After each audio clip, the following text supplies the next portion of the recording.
Tout a commencé un jour d'orage. Il faisait sombre et il pleuvait. Il va falloir agir avec une précision du diable, Wang. Et une totale concentration. T'es prêt, Jack? J'étais prêt dans le ventre de ma mère.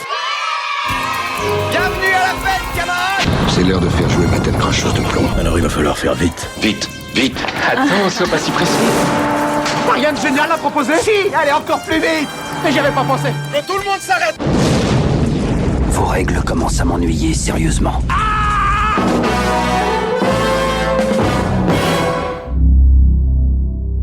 Salut à tous, c'est Mick, et aujourd'hui pour ce retour à l'écran express, je vais vous parler d'un animé japonais un peu particulier réalisé par Yoshiaki Kawajiri. Son titre international est Wicked City, traduit en français par La Cité Interdite. C'est un OAV de 1987 qui mixe action, espionnage, dark fantasy, horreur et pornographie. Alors, éloignez les enfants, restez sur vos gardes et ouvrez grand les oreilles. Un traité de paix entre notre monde et un autre peuplé de démons maléfiques. Un humain faisant équipe avec un démon féminin pour protéger un vieillard libidineux. Une atmosphère pesante, des combats homériques, de l'horreur viscérale et de la sexualité frontale. Tels sont les ingrédients du film du jour.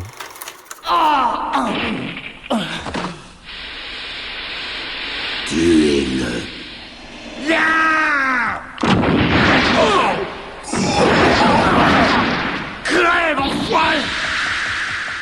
Alors pour comprendre comment un film d'animation aussi extrême que Wicked City puisse voir le jour, il faut revenir quelques années en arrière pour se remettre dans un certain contexte.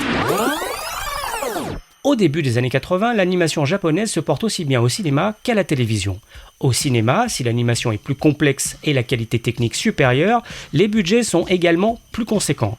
Et donc, les productions misent avant tout sur des sujets déjà existants ou des projets fédérateurs. Mais les jeunes japonais qui ont grandi avec les séries et les films des années 70 cherchent à présent des sujets plus adultes et en lien direct avec leurs propres peurs, traumatisme nucléaire, sida, chômage et j'en passe.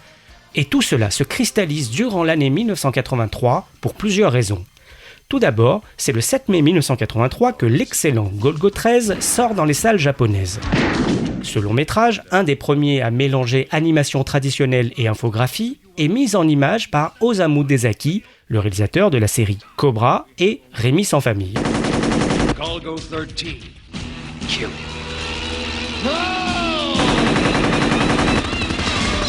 Golgo 13, c'est un polar hard-boiled ultra violent dans lequel les nouveaux ennemis sont justement les multinationales qui écrasent la société. Un des plus gros succès de cette même année 1983 au cinéma, c'est l'animé Genma Taizen, qui est réalisé par Rintaro, qui a notamment œuvré sur les épisodes des séries Le Roi Léo et Albator. Genma Taizen est un animé de science-fiction apocalyptique, donc assez sombre, qui jouit d'une imagerie plus réaliste que la moyenne, étalée sur une durée conséquente de 2h11. La société d'animation derrière ce long métrage devient vite très importante à partir des années 80, le studio Madhouse. Entre autres, Madhouse, c'est le studio derrière les séries des années 70, Jeux, 7 et Match, Rémi sans famille et beaucoup plus récemment la série animée Death Note ou encore les sublimes films de Satoshi Kon, Millennium Actress, Paprika et Perfect Blue, bref, du lourd. Mais qui es-tu?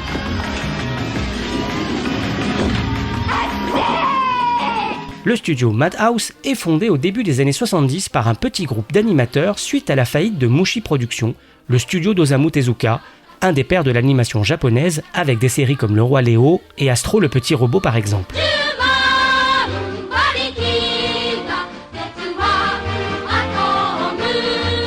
Et à la tête du studio Madhouse, on retrouve entre autres les deux réalisateurs dont je vous ai parlé, Osamu Dezaki derrière Golgo 13 et Rintaro, responsable de Genma Taizen, mais aussi un certain Yoshiaki Kawajiri, le futur réalisateur de notre film du jour, Wicked City.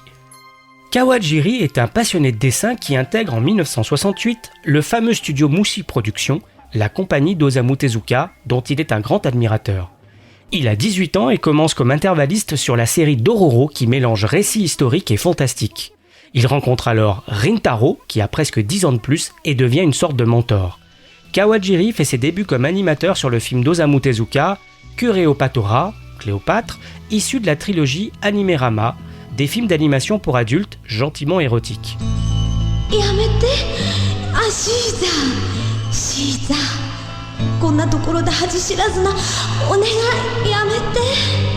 La même année, il est animateur sur la série très populaire à l'époque, Ashita no Jo, mais c'est au sein du studio Madhouse, quelques années après, que Kawajiri gravit les échelons progressivement. Il officie sur des postes techniques très variés comme animateur clé, directeur d'animation, storyboarder, character design, assistant de direction générale, sans oublier la mise en image et les croquis.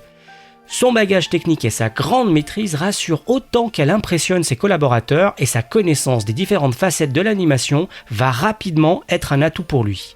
À la base, Kawajiri n'est pas attiré par la mise en scène. C'est une fonction qu'il juge ingrate et éloignée du dessin, sa véritable passion. Pourtant, en 1983, il se retrouve sur le film Lensman pour le cinéma, un animé de space opéra détourné, toujours produit par Madhouse et qui, comme Golgo 13, est l'une des toutes premières tentatives de mixage entre animation traditionnelle et infographie.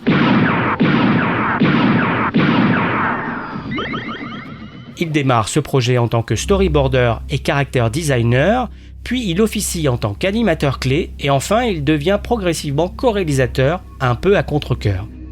Le film sort en 1984 et si l'expérience de la réalisation ne l'emballe pas plus que ça, son mentor Rintaro, lui, apprécie beaucoup son travail, il faut dire techniquement irréprochable. Or, il se trouve que Rintaro est justement en train de préparer Mani Mani, qui est aussi appelé Neo Tokyo, un film d'animation comportant 3 sketchs inspirés par l'écrivain de science-fiction japonais Taku Mayumura. Le premier segment est réalisé par Rintaro lui-même, et le dernier par son collègue Katsuhiro Otomo, autre figure importante du Japanime, puisque c'est le futur papa de l'incontournable Akira. Et comme il leur faudrait un troisième réalisateur pour le segment central, Rintaro propose naturellement à Kawajiri de se joindre à eux. Le budget du film est très confortable et Kawajiri aurait carte blanche. Et ça change radicalement la donne.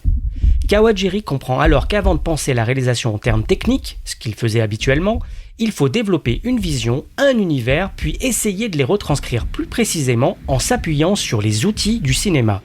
Kawajiri accepte donc de réaliser ce segment où l'on suit une course automobile futuriste dont le champion est un personnage doté de pouvoirs psychiques. Le résultat débouche sur un mix hallucinant et halluciné entre Rollerball, Blade Runner, les jeux de course et même une pointe de métal hurlant qui éclate littéralement la rétine pendant un peu plus de 10 minutes. Le style Kawajiri est né. Il ne manque plus qu'un écrin plus long pour qu'il brille de mille feux. Mais ça, on va y revenir. Parce qu'il y a un dernier événement important de l'année 1983 qui permet de bien définir le contexte, c'est la sortie de l'animé Dallos. La société Bandai souhaite faire de Dallos une série étendard pour vendre des jouets et autres produits dérivés. Et c'est Mamoru Oshii, futur réalisateur du chef-d'œuvre Ghost in the Shell, qui réalise les premiers épisodes. Malheureusement, en les découvrant, Bandai devient sceptique sur les chances du succès de la série et interrompt la production. Alors, pour amortir les coûts de fabrication, les producteurs ont l'idée de sortir les 4 épisodes terminés directement en cassette vidéo VHS, un support qui cartonne à l'époque. C'est chose faite le 21 décembre 1983 et par la même occasion, un nouveau terme apparaît dans l'univers de l'animé, l'OAV, Original Animation Video. Et ça marche, les cassettes se vendent à plus de 20 000 exemplaires. Et ce petit succès attire tous les regards, surtout que la diffusion via la VHS est très rentable. L'OAV devient rapidement un Eldorado pour les réalisateurs et les animateurs. Ils peuvent enfin s'exprimer pleinement sur des œuvres ambitieuses sans se mettre en danger. Mais oui, il n'y a plus du tout de contrainte de censure télévisuelle, il n'y a pas non plus de durée imposée, le format variant de 30 minutes à 90 minutes, avec une moyenne autour des 50, des budgets plus mesurés qu'au cinéma et donc permettant d'aborder des sujets moins fédérateurs. Car justement, dans le domaine de l'OAV, on va plutôt cibler un public de niche, celui qui s'intéresse au mysticisme ou à la violence. On y mélange allègrement les genres, horreur, cyberpunk, dark fantasy et aussi l'érotisme. En effet, de manière générale, les corps féminins y sont beaucoup plus érotisés. Car le public convoité est clairement le jeune adulte masculin, le post-ado célibataire et surtout le jeune salaryman. Ce jeune homme entièrement dévoué à son travail qui accumule les frustrations et subit une immense pression sur les épaules du lundi au vendredi. Un excès de travail qui conduit parfois à la mort par arrêt cardiaque ou suicide. Sans surprise, ce salaryman va chercher des exutoires le week-end pour relâcher la pression. On va donc flatter sa libido, voir ses penchants déviants ou même malsains. Les thématiques des histoires abordent frontalement la haine, la peur, la souffrance dans des mondes sévèrement tourmentés. Bref, les réalisateurs saisissent l'OAV qui devient un véritable exutoire créatif et lieu de toutes les expérimentations. Le secteur de la pornographie saisit d'ailleurs l'opportunité de faire des OAV, c'est ce qu'on appelle l'AV, Adult Video, ou encore le hentai, un mot japonais qui signifie transformation, métamorphose ou perversion. Lolita Anime est le premier hentai qui sort en février 1984. C'est une tragédie sadomaso qui contient des séquences de bondage. Les hentai se multiplient, chacun se focalisant sur un fétiche sexuel ou un fantasme spécifique. Formes féminines exacerbées, hermaphrodites, femmes-chats, succubes ou encore des monstres tentaculaires. Et c'est donc dans ce contexte-là que Wicked City va être produit. Aujourd'hui, nos cités sont devenues des géantes d'acier et de béton, contrôlées par la technologie électronique et les ordinateurs. Nous nous croyons donc maîtres de notre environnement et à l'abri de tout danger. Nous croyons que la science et la logique peuvent fournir une explication à tout. Et pourtant, il existe bien des phénomènes qui dépassent les frontières de la raison et de notre savoir. Mais nous ne pouvons les anticiper et nous n'admettons pas leur existence. L'histoire du film de Kawajiri est basée non pas sur un manga, mais sur un roman de l'auteur horrifique Hideyuki Kikuchi, Wicked City, Blackguard, qui paraît en 1985. On y découvre un autre monde qui existe au-delà de celui que les humains peuvent voir. Un univers sombre et peuplé de démons parfois pacifiques mais souvent maléfiques qui s'introduisent dans notre propre monde sous forme humaine. Un traité de paix séculaire entre deux univers protège l'humanité de la dévastation totale. Et justement, ce traité de paix doit être renouvelé lors d'une cérémonie tenue secrète. Des démons bien décidés à détruire l'ancien pacte se préparent à assassiner un personnage clé de la signature, une sorte de petit vieux pervers. Ce dernier est donc mis sous la protection de la Garde Noire, une force de police secrète qui protège la frontière entre le monde sombre et le nôtre. Et deux agents sont mis sur l'affaire. D'un côté, la puissante et belle Maki, une habitante du monde sombre, et de l'autre, l'humain, Taki, un véritable dur à cuire. Ils doivent apprendre à se faire confiance et empêcher l'assassinat et sauver leurs deux mondes. Pour cela, ils doivent non seulement risquer leur vie, mais aussi leur âme. Comme on peut le voir, l'intrigue très pulp d'Hideyuki Kikuchi mixe donc polar, film d'espionnage et horreur dans un univers futuriste et aussi pervers. Il mélange donc le roman noir hard-boiled façon Raymond Chandler et Mickey Spillane, le cosmic horror façon Lovecraft, et l'horreur viscérale comme on peut la trouver dans les filmographies de David Cronenberg, George Romero et surtout John Carpenter. Le succès au Japon est phénoménal et lance une saga littéraire comptant 11 tomes qui se termine en 2016. Le potentiel du roman excite évidemment les convoitises et on songe rapidement à en faire un film live. Et c'est le fameux studio Madhouse, en coproduction avec Video Art, qui saisit la balle au vol et vise un OAV de 30 ou 35 minutes qui sera distribué en VHS par Japan Home Video. Au début de l'année 1986, Madhouse donne le livre à Kawajiri et lui demande d'en faire un OAV. Et c'est Norio Ozada, le scénariste du film Lady Snowblood, qui se charge de l'adaptation sous le pseudonyme de Kisei Chu.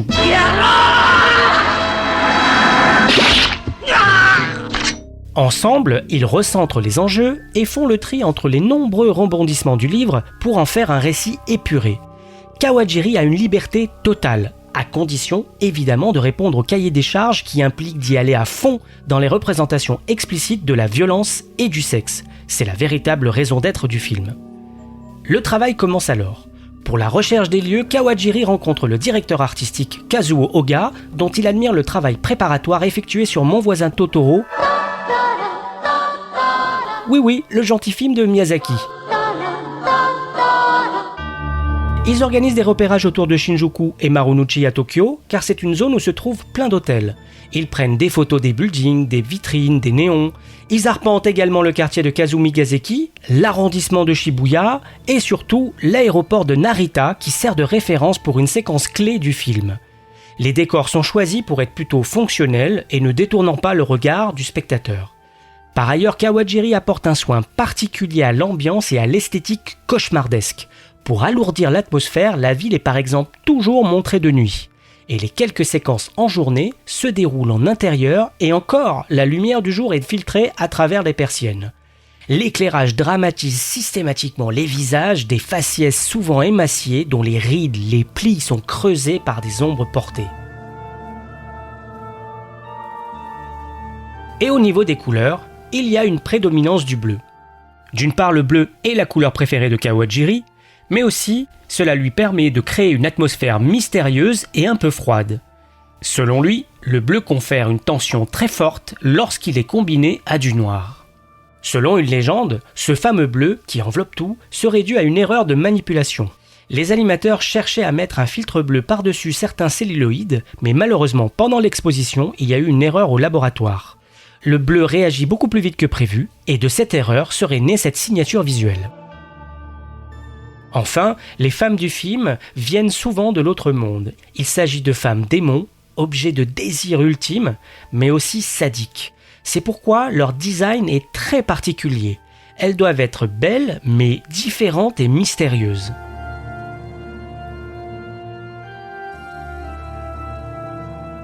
Pour adapter le roman, Kawajiri se pose beaucoup de questions sur la manière de communiquer avec le public.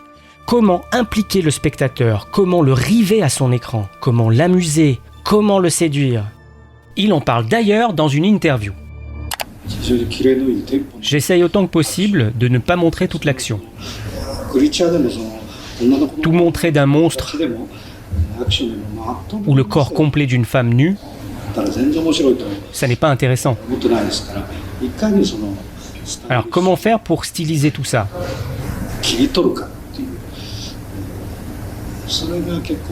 J'y pensais tout le temps. C'est ainsi que j'ai développé ma vision de l'action, que j'ai longtemps planifiée. Ce n'est pas juste de la technique. Je devais visualiser et clarifier les images que j'avais en tête.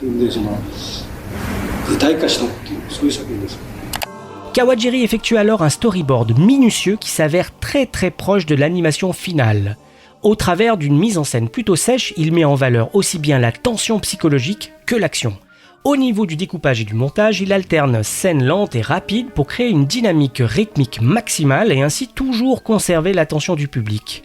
Selon Kawajiri, dans un film en prise de vue réelle, même une brève image floue est identifiable, alors qu'en animation, il faut laisser à l'œil le temps d'analyser un dessin, de comprendre ce qu'il représente. Et contrairement aux idées reçues, le dessin animé nécessiterait des plans plus longs que les films live. Pour Kawajiri, la solution est de développer un style physique réaliste pour gagner du temps dans les rythmes des séquences. Mais pour lui, il faut savoir utiliser les outils propres de l'animation, ne pas chercher une reproduction absolue de la réalité. Et l'un des avantages du dessin animé est qu'il permet des ellipses beaucoup plus audacieuses que le cinéma traditionnel. Et c'est en combinant ces différentes techniques que l'on arrive à quelque chose d'intéressant selon lui. D'un côté, Kawajiri simplifie donc les mouvements, mais de l'autre, il insuffle une fluidité étonnante pour l'époque, pendant les séquences d'action superbement chorégraphiées. Il se sert également du décor pour suggérer la force démesurée des personnages qui s'encastrent littéralement dans les murs. Et pour amplifier la force de certaines actions et transformations, Kawajiri utilise aussi des effets lumineux stroboscopiques, ce qui dégage une énergie visuelle folle. Tu ne penses pas gagner ce combat, sale petit morbac?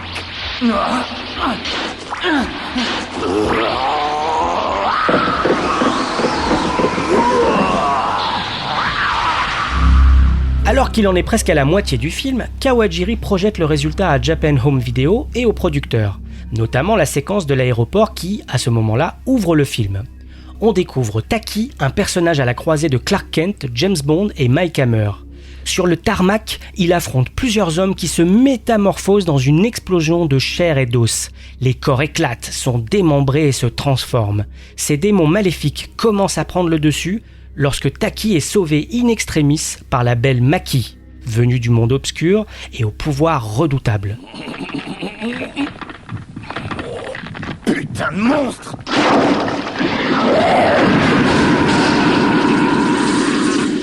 Tout le monde est médusé par ce qu'il voit sur l'écran, qui relève par moments de l'inédit.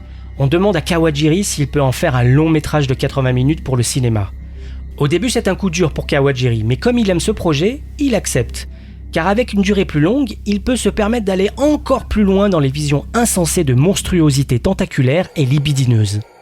Wicked City devient le premier long métrage intégralement réalisé par Kawajiri, incluant le regard sur la bande-son, ce qu'il n'avait jamais fait auparavant. C'est un tournant dans la carrière de Kawajiri qui a alors 36 ans. Au final, les storyboards sont terminés en 2 mois et la production du long métrage se déroule sur 1 an seulement, avec une équipe réduite. Ce qui, au regard des standards habituels, est insensé et très fatigant. Cela reste d'ailleurs pour Kawajiri le seul point noir du projet. Car il prend énormément de plaisir à le faire. C'est d'ailleurs en grande partie son enthousiasme et son énergie qui lui permettent de finir le film dans les temps, mais aussi et surtout sa connaissance pointue dans tous les domaines de l'animation. Pour tenir ce budget limité dans un laps de temps aussi serré, Kawajiri et son équipe reprennent certaines astuces des séries d'animation télé, notamment les répétitions d'animation, comme lors des conversations en voiture avec l'arrière-plan qui défile en boucle par exemple. Ils fabriquent aussi des séquences assez statiques pour certains échanges dialogués, pour pouvoir les produire rapidement et économiser du celluloïd. Ainsi, ils mettent à profit tout ce temps gagné pour affiner l'animation des séquences d'action et d'horreur totalement dingues. Au final, Kawajiri et son équipe réussissent à terminer le film de 82 minutes dans les temps. Soutenu par une musique électro vaguement dissonante et du jazz, Wicked City est un concentré d'horreur pure. On y trouve pêle-mêle des modifications corporelles, des corps masculins recouverts de matière noueuse, des monstres dégoûtants, des tentacules qui jaillissent d'un abdomen, une tête arrachée qui se transforme en araignée, un peu comme dans The Thing, et plein d'autres joyeusetés. Maintenant préparez-vous, mes jolis, car ma revanche sera sans pitié.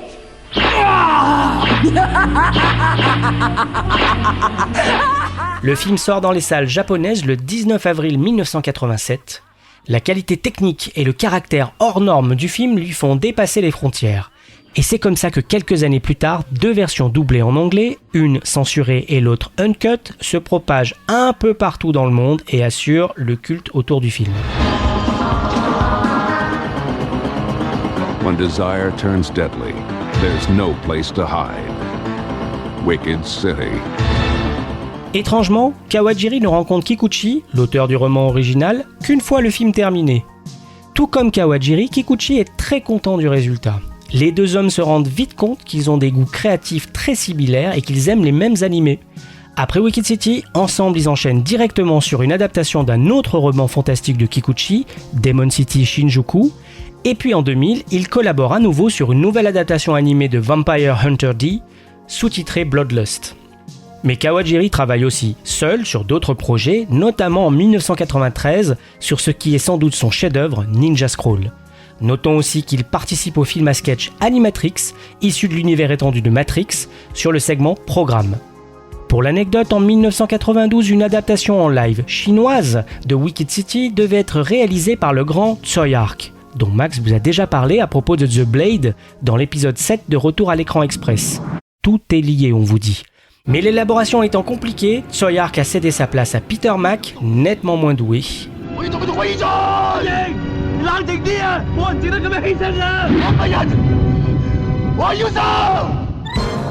Bien qu'il reprenne quelques moments clés de l'anime japonais et son code couleur, le film live chinois Wicked City est finalement devenu un épouvantable film proche du Z. Mais ce n'est pas grave car il reste Wicked City, le seul, le vrai, celui de Kawajiri que vous pouvez trouver facilement en DVD en français chez l'éditeur Dybex.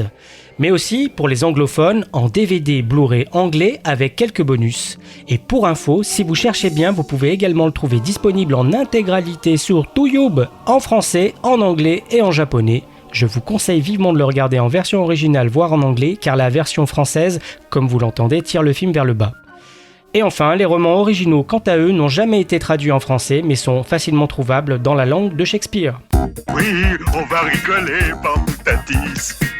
Écoutez Thérèse, je n'aime pas dire du mal des gens, mais effectivement elle est gentille. Vous savez, les avis c'est comme les trous du cul, tout le monde en a un. Eh bien, mettons-nous au travail. On va rigoler.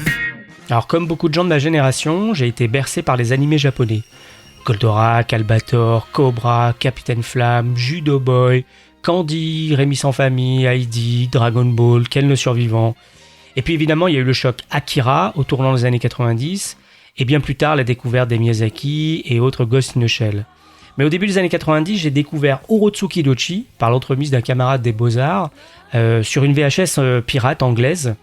Alors, Orotsuki Dochi, c'est une espèce de film fantastique au gore, bourré de sexe et de métamorphose, qui est parfois considéré d'ailleurs comme un hentai. J'ai halluciné devant ce spectacle assez déviant et difficilement défendable. Mais j'ai compris à ce moment-là qu'il y avait tout un pan de la japanimé que je ne connaissais pas et qui n'arrivait pas jusqu'en France. Alors d'ailleurs, il faut rappeler que l'accès aux infos avant Internet n'était pas aussi simple et que la grosse déferlante des mangas dans les librairies françaises n'était pas encore arrivée. Alors, quelques temps plus tard, autour de 1993 ou 14, je sais plus, quelques éditeurs, dont le fameux Manga Vidéo, qui avait un spectaculaire teaser sur fond musical de Sepultura, ont commencé à sortir des animés. Doom Megalopolis, Venus War, Dominion Tank Police, Les Chroniques de la guerre de Lodos, et donc Wicked City, sous le nom de La Cité Interdite. Alors mon cerveau avait été déjà bien poncé par Orotsuki Dochi, la découverte de Wicked City n'a pas été si choquante que ça, pourtant le contenu est assez corrosif. Bon, faut quand même préciser que Wicked City se hisse largement au-dessus d'Orotsuki Dochi, qui est un simple film d'exploitation. Même si les deux films sont sexuellement aussi explicites, Wicked City a très souvent recours au hors-champ et à la suggestion visuelle, et surtout il est mieux structuré. Mais j'ai été super emballé en le découvrant. J'ai particulièrement aimé le mélange fantastique et film à la James Bond, et bien sûr les séquences de combat et de transformation qui me rappellent The Thing de Carpenter. J'ai beaucoup aimé aussi le personnage de Maki, qui est assez iconique, sa façon d'allonger les ongles rouges de ses mains pour en faire une arme tranchante et redoutable, et aussi le fait qu'elle puisse contrôler ses cheveux pour étrangler son ennemi.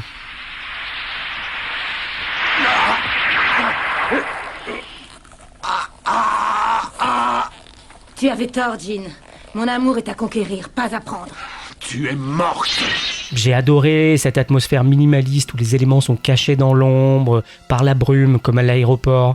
Quelque part, j'ai l'impression de retrouver l'atmosphère horrifique colorée que j'aime chez Mario Bava et certains Dario Argento. Ce mélange de grotesque, flippant, et aussi le fait qu'il aille assez loin dans l'horreur viscérale.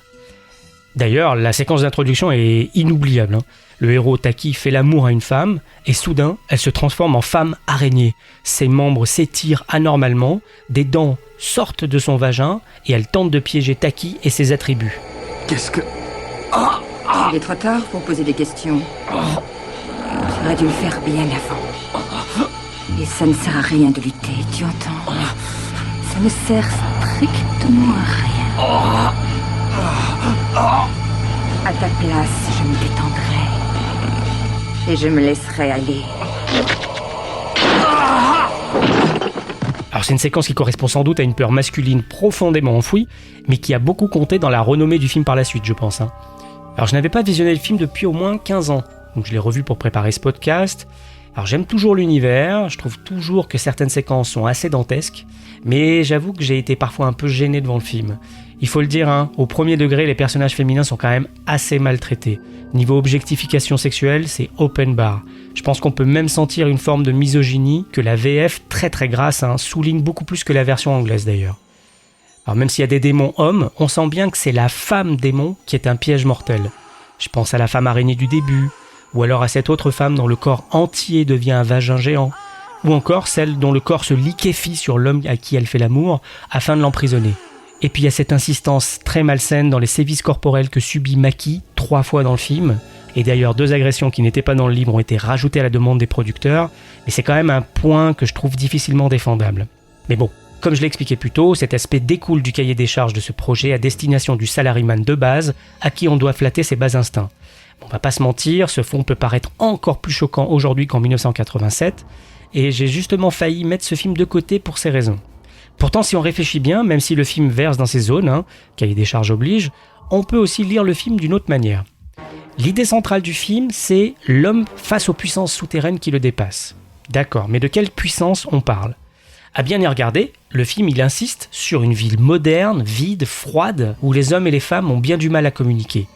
Et on voit bien que ce sont au fond les êtres masculins qui sont faibles et beaucoup trop dépendants de leur pulsion sexuelle. Comme Taki avec la femme araignée du début, comme le vieux pervers qui se fait avoir par une prostituée. De l'autre côté, Taki et Maki évoluent tous les deux et finissent par devenir réellement égaux. Je dirais même que Maki est clairement montrée comme plus forte que les hommes, y compris Taki, et même encore plus à la fin. Et ce n'est pas un hasard si justement cette fin se déroule dans une église. Pas de panique, je ne vais pas spoiler, mais ce dernier acte plutôt astucieux et un petit peu blasphématoire conduit le film vers plus de lumière justement et pondère un peu cette désagréable impression. Mais bon, faut quand même gratter une couche de vernis pour s'en rendre compte.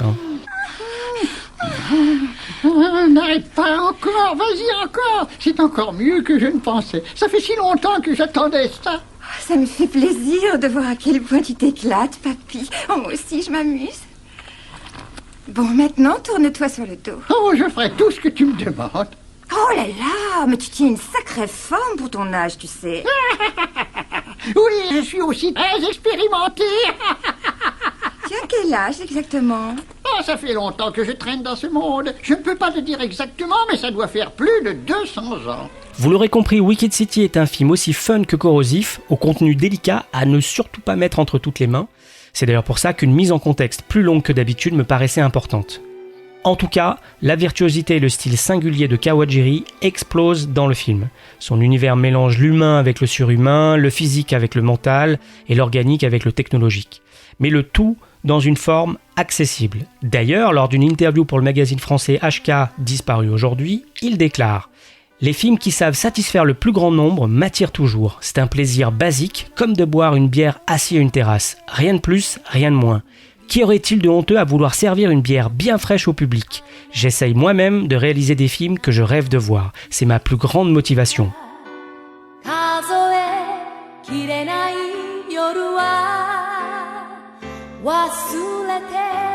C'est tout pour aujourd'hui. Je voudrais juste remercier Arthur et Eric pour leur documentation. On se retrouve très vite pour un nouvel épisode de Retour à l'écran. Merci à tous ceux qui nous suivent habituellement. N'hésitez pas à mettre des likes et autres petites étoiles si vous aimez notre travail, car cela facilite notre référencement.